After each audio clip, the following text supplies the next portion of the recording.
Remember, y'all, to always put your flour through a sifter, okay? Because it could be, I keep bay leaves in my flour. It could be bay leaves in there. It could be little hard crumbs of flour grouped together in there. You always want to sift it. And the way that you can start telling what a cup looks like, or half a cup looks like, or for this instance, a fourth of a teaspoon of salt. You measure the salt out in your teaspoon first, and then you put it in your hand and you look at it, so that the next time you need that fourth of a teaspoon, you know what it looks like.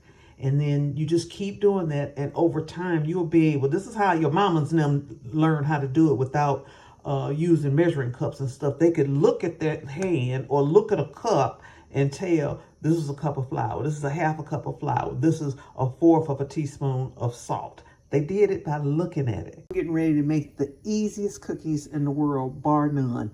In this bowl, I have 2/3 cups of sugar, and I have 16 tablespoons of butter.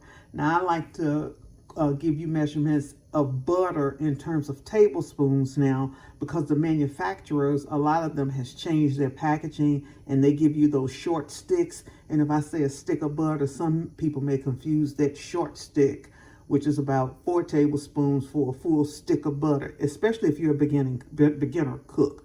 So I like to quote it in tablespoons. So 16 tablespoons is the equivalent of old school 2 sticks of butter.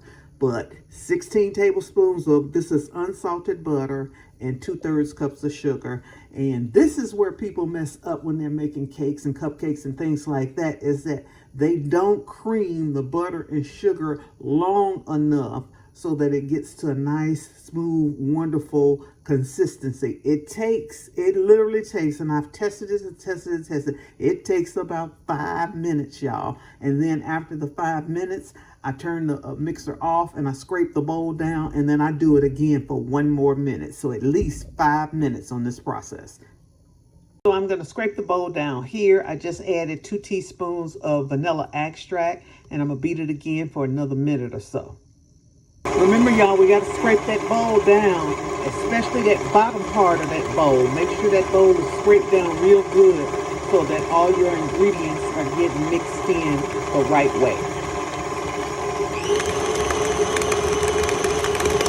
So in my blender, I just grounded up some hazelnuts.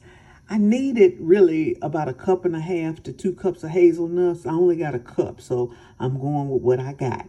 But my food processor broke on me. I've had it for like 15 years, so it's time for me to get a new one. And so I used my blender to grind up these hazelnuts, and I'm getting ready to add these hazelnuts to the mix and mix those in. Now we're going to stop it and scrape this bowl down again. All we need to add now is 2 cups of flour and 1/2 teaspoon of salt. That's mixed in this bowl, and then we're ready to roll these cookies out. They're called Mexican wedding cookies or Russian tea cakes, and you make them and roll them in a ball, cook them, and then roll them in powdered sugar. But I find that I like them better without the powdered sugar, so hold on. That's the consistency of them. And I'm going to roll them up and put them on the cookie sheet. And so as I got these rolled out, what I typically do, because I've got so much butter in them when I'm making cookies with a lot of butter in them, after I get them cut or rolled out or however they're going to look once they're baked, I put them back in the refrigerator and let that butter get cold again, because I think that if you don't do that, that cookie is just going to spread out like that when that heat hits it in the oven. So I want that butter to get a little bit more solid. So they're going back in the refrigerator for about 30 minutes or so. And then I'm going to bake them off at 325 for about 25 to 30 minutes. And they'll be ready. And then when they cool, you just roll them in powdered sugar. But I'm probably not going to do that, y'all. So I knew when I was rolling these out today that I was rolling them bigger than normal, which is no problem. But I rolled a couple in powdered sugar. This is what they look like. And that's what they look like on the inside. And so most of the time, Russian tea cakes, Mexican wedding cookies are rolled in pecans or walnuts. I typically use hazelnuts. And remember I said I didn't have enough hazelnuts today. I needed about 2 cups and I only had a cup. But man, this is a delicious cookie right here. Easy to make and it's so good. I want to encourage y'all to make these. They're so good. And Another thing, you see how the cookie even spread out after I even left it in the refrigerator for a little bit? See that butter, when that heat hits that butter, it's gonna spread that cookie out some. So that's why you need to do that. Okay, that's what I got for y'all today. This cookie's good. That's what I got for y'all today.